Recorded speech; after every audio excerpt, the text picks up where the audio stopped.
Caitlin Clark, honored by Time Magazine, and in speaking with Time Magazine about it, had some words about her race and how race has fit into this narrative. And we all know that it's been there. We have heard it, the back and forth, the allegations of racism, many of which I'm sure are accurate, that WNBA players have encountered online, in person, and so forth.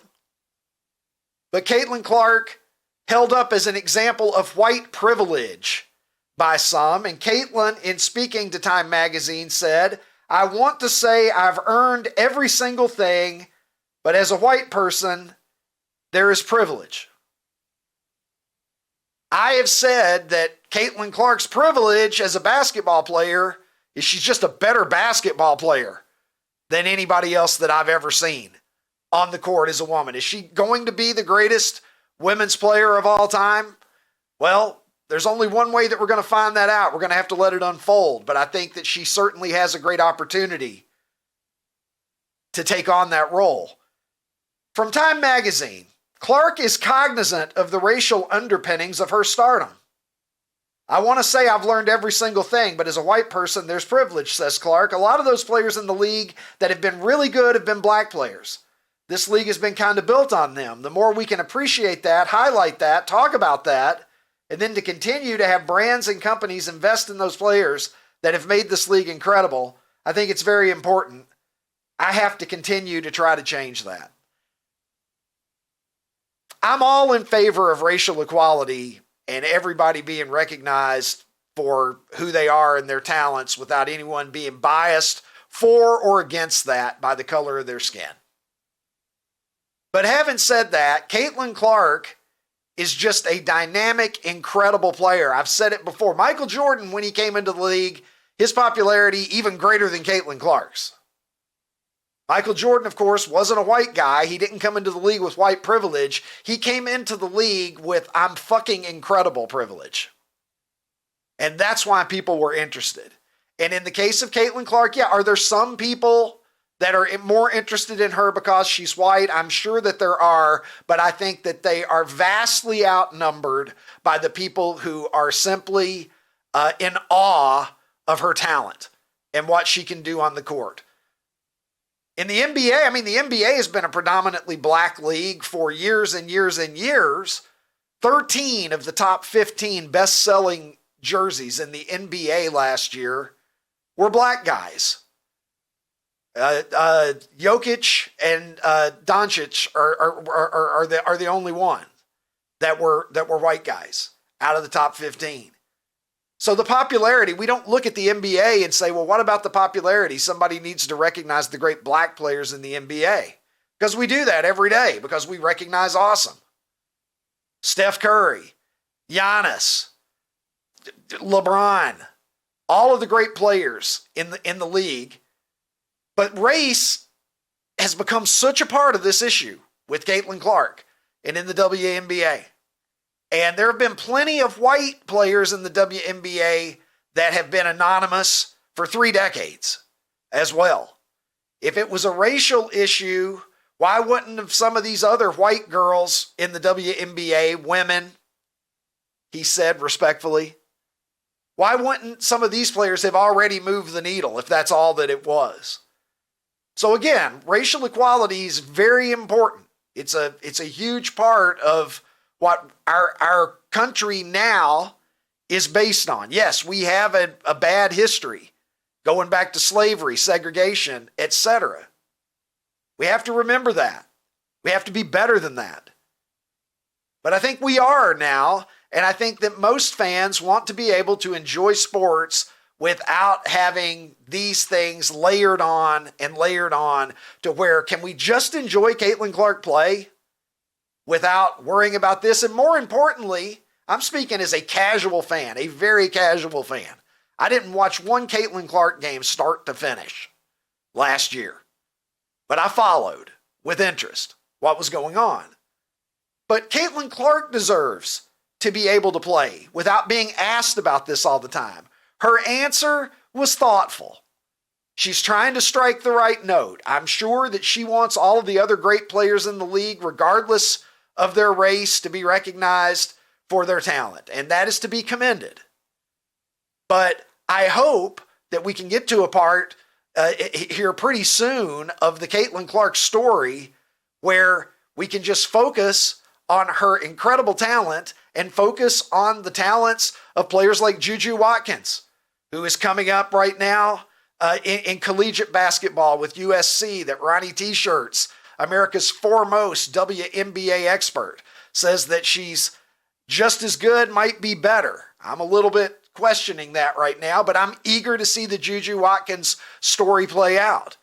And I hope and assume and expect that Juju Watkins is going to make a lot of headlines in the coming years as well, because she is awesome, and awesome players get noticed. So congratulations to Caitlin Clark on this honor, and hopefully we can move forward and just start recognizing the players who kick ass regardless of who they are, because that's what we as fans want. The story should not be race. The story should be the basketball. The story in New York this week is that Daniel Penny has been acquitted of charges involved in the subway incident where he took up for his fellow passengers, restraining a passenger in a chokehold. And sadly, that passenger, Jordan Neely, passed away. But Daniel Penny, in the judgment of his peers, did nothing wrong and is a free man. And that has been a subject of controversy as well, because there are those that had already convicted and tried him in the media. Those, again, the racial overtones in our society, make their way through sports and obviously into the news and cultural matters. And so Daniel Penny described as a white supremacist. You had people saying that this is an example of a white man who thought that he could do whatever he wanted to do. He's been through the ringer, this guy, who by all accounts stepped up and did something that the passengers on that subway car were very, very grateful that he did, putting himself in harm's way. He sat down with Fox's own Judge Janine to talk about his experience. What in you caused you to want to get involved? I mean, I'm not a confrontational person. I don't really extend myself. I think this type of thing is very uncomfortable. All this attention and limelight is very uncomfortable, and I would prefer without it. I didn't want any type of attention or praise, and I still don't. Mm-hmm. The guilt I would have felt if someone did get hurt, if he did do what he was threatening to do, would never be able to live with myself. And I'll take 1 million court appearances and people calling me names and people hating me just to keep one of those people from getting hurt or killed. What a position to be placed in. You're just the guy using public transit to get somewhere. A person comes on, starts threatening violence, threatening that they are willing to kill someone and that they're willing to die themselves. A person that, as we found out, Daniel Penny didn't know this, but as we found out, had 42 arrests in his life and a history of significant mental illness, which is sad, but it's also dangerous. And when you're in that situation, you have to make a quick call. And Daniel Penny made it. He put himself in jeopardy in order to protect the safety of people that he didn't even know. And the thanks that he received for that, as he was alluding to there in part of his answer, has been pretty ugly from the media and from a lot of people who, maybe know part of the story, or they think they know the story, or they read a headline somewhere, or they heard something, and they're speaking with authority that he's a terrible person. What a traumatic thing to go through. What a difficult thing for Daniel Penny. And so it is nice to see that justice was served in that case. And I now bring in the international streaming star all the way from Nashville, Tennessee. He is, of course, Ronnie T-Shirts. And Ronnie, a couple of topics here that we have followed with a lot of interest on this program, very different topics. But let's go ahead and start with Daniel Penny, and then we can backtrack and get your thoughts on Caitlin Clark being named the Athlete of the Year by Time Magazine. Daniel Penny, not guilty. Obviously, that is not going to change the fact that a lot of people have already made up their mind about him. His name now for the rest of his life, even as a free man, someone who has been found not guilty, is going to be it's going to be a source of contention. And people are going to say the things that they're going to say. I don't envy that, Ron. Guy that was just, he walked into it. It wasn't his plan. You can tell it's not in his heart. You know how yesterday I said that just turn the sound off and just look at Taylor Lorenz, her face. And you know who she is and what she thinks and how she feels about this. That's the real thing right there.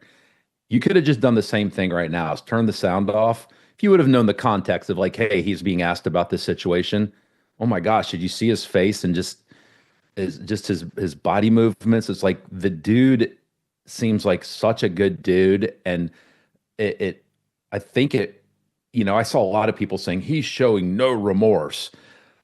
I think this affects this guy a lot, but I think he's real when he says that, listen, I would do this again. Like knowing everything that happened to me, I would do it again. And I don't think very many people would do that, because I said yesterday that, or a couple days ago, that if the verdict came back guilty, that would pretty much eliminate anybody ever helping anybody else again, especially in New York City, if those similar situations arise. And he just flat out said, I'll do it again to help people. And so I don't know. He seems like a good guy. Again, you know me, man. I think the media is the devil, and I think the media has perpetrated this and fanned the flames, and I think they're the ones that just kind of get the opposition kind of riled up and going, because any person just looking at this should see that he did the right thing. He's a good dude, and he has no ill will in his heart. He's not a white supremacist. It's a damn shame that he has to deal with it. But Ron, AOC saying that, because he has no remorse, he might do something like this again. AOC's an idiot. So anything she says, I don't even care. Look, I hope that Daniel Penny never finds himself in a situation like that. I hope that none of us do. I hope that I hope for people out there who have mental health issues that they don't get to a point where they walk on a subway and start behaving in a way that makes the situation dangerous for themselves. There are no winners here. There are no winners here. Daniel Penny is a winner. We got the best outcome that we could have gotten in terms of justice being served. But, I'm quite sure that everybody wishes that this had just never happened. That it had just never, ever happened. And for him to be demonized and villainized it's wrong. And I feel bad for the guy in the sense that there are always going to be some people out there that hear his name and they're going to see him as somebody who killed someone. So, even in being vindicated judicially, Ron, it's not like he's ever going to get his life back, the one that he had before this happened. That ship has sailed. Yeah, I mean, he seems like he just had a kind of a quiet, unassuming life. But I'll tell you this, man, if my wife and daughter are ever on a girls' trip in New York City and something goes down on a subway, I hope Daniel Penny's on the same subway car as them. That's all I can say. Well, Ron, in other news of justice and being meted out and happening, do you remember the guy? It's been about a year ago now. I looked it up. It was early January of this year. I thought it was last year, but It hasn't even been that long. Do you remember the guy in Vegas who was standing before the judge and he didn't get the response from the judge that he was hoping for, and he just rushed the bench and just propelled himself at her like, I don't know. Let's take a look at it here. Ron, I know you remember this. That is Judge Mary Kay Holthus. And Diabra Redden is the guy's name, 31 years old. Just sailing at the judge. They're being restrained by multiple people. He was sentenced to 26 to 65 years for this, Ron. I believe he was looking at something on the order of 11 years initially. Look at that. Look at that dude. Look at that dude. I was just going to say, look at that dude in the back. Well, those weren't the best punches, but he was doing what he could do there, that guy. I feel like you tweeted this back then. And because I actually think I saw the story online and I sent it to you, and I think you tweeted it. And I think I said, you know what that reminded me of was Jefferson in Fast Times at Ridgemont High when he jumped over the line to tackle the quarterback. Do you remember that? Yeah, absolutely. That's what he looked like, kind of that sideways jumping over the line. Man, 26 years for that? That just seems... he was already looking at significant time for whatever he was in front of the judge for initially, so... But I don't know if it's 26 to 65 just seems excessive. I mean, that's wildly unacceptable, but that just seems excessive for that actual action. But I don't know. Guess you got to protect the judges. Yeah. Well, you can't just, he attacked a judge, Ron. I don't know if it's excessive or not, dude. You can't have people in the courtroom just flying at the judge like, Lawrence Taylor, and it's 1982. I thought we met a long time ago. At least I saw you. Right. How you doing? When you fell down for him. I'm going to get my sack back. Dude. You probably would hurt me. Well, I don't care. You hurt me. You hear me? Yeah, I hear you. You really hurt me. You hurt me, Brett. We got to get back to this, Brett. I'm sorry. So that footage just coming to light, that there's going to be an ESPN 30 for 30 coming up about the New York Sack Exchange, the great New York Jets defensive line of the early 80s. And Mark Gastineau there approaching Brett Favre at a memorabilia show and taking issue with the fact that back in 2001, Brett Favre kind of fell down for Michael Strahan as Michael Strahan was attempting to break the single season sacks record. And he got Mark Gastineau's record. Mark Gastineau had 22 sacks in 1984. And Brett Favre just sort of crumbling as Michael Strahan approached him, gave Strahan the sack that broke Gastineau's record. And so even though that has been almost 25 years ago, obviously Mark Gastineau not very happy about it. Brett Favre responding to this on social media. Again, this happened, I think, going back maybe around a year, but the video footage just coming to light with this documentary coming up. Brett Favre says, I want to clear the air on the footage release showing a small dust-up between myself and Mark Gastineau. So here's a thread. In 2002, when Strahan sacked me at the end of a game we had wrapped up, I was in no way trying to hurt Gastineau. I was trying to close out a game and squeeze the last bit of fun out of a hard-fought game. I booted out of a run thinking that it would be wide open. Strahan was there. I ducked down. The game was over. There was no need for me to really do anything spectacular. It probably wasn't Michael's best sack. In a different situation, I would have made a bigger effort to avoid the sack or tackle for loss. But at no point was I thinking about hurting Mark Gastineau. Maybe it crossed my mind to help Strahan. I didn't think it through. That wasn't my forte at the time. So, he says, I see now how being the sack king would elevate Gastineau's value at card shows, strengthen his case for the Hall of Fame, and increase his demand as a public speaker. basically Favre just saying, I understand why Gastineau is upset about this. And credit to Favre for trying to handle it gracefully. Ronnie, I know that you saw this. I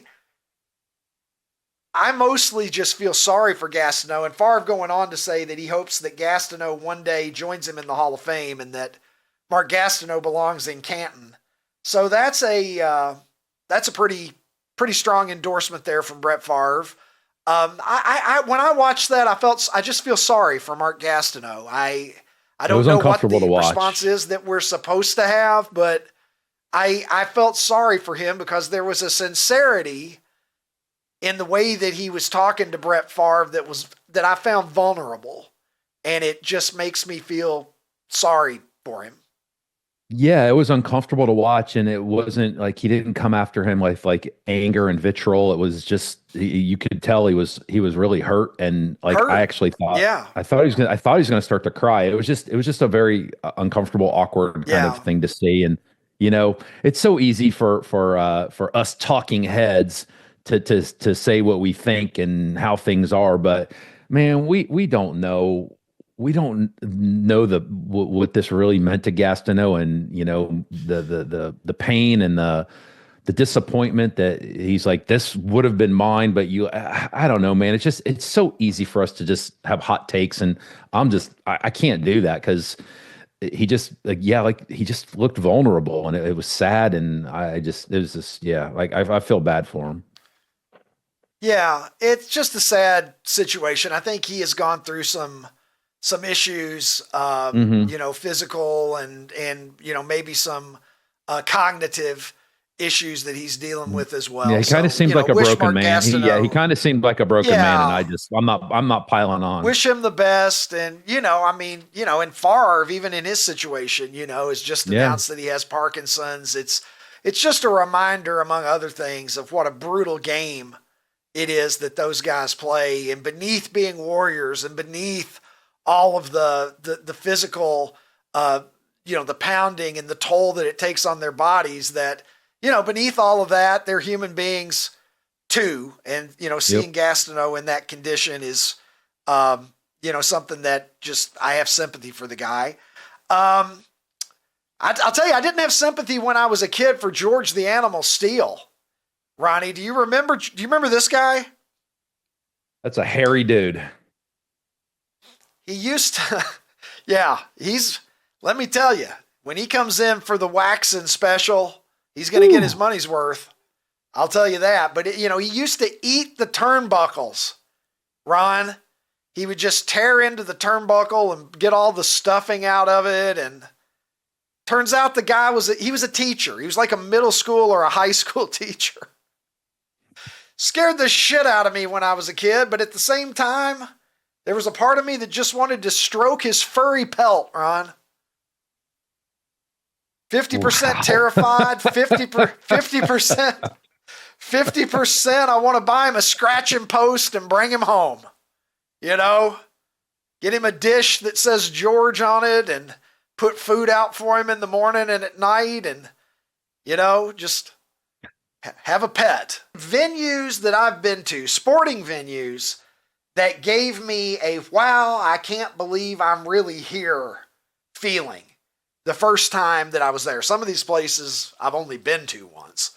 But I'm talking about, when you go somewhere, you walk in and you just have that moment where you just are like, holy shit. First time I went to Wrigley Field, I remember sitting there down the third baseline thinking to myself, I feel like I'm inside my television set right now, because everything was so familiar. I'm seeing it for the first time, but it's completely familiar, but it looks different because I'm seeing it in person. Same thing, I know, Ron, when I went to Augusta with you and Ryan back in the spring this year. Yep. It was crazy because there's number 13, there's Amen Corner, there's number 15, and you're walking around and you're seeing it in person. Oh, holy shit. This is what it looks like. So Augusta's my number one. Wrigley's my number two, and you can see my others there. They're not. I was getting a couple of people making fun of me in the comments for Shea Stadium and Olympic Stadium saying that both of those places were dumps and so forth. But it's not about necessarily how majestic it is. With Augusta National, it was.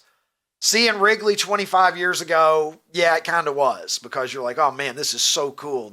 Just the atmosphere itself.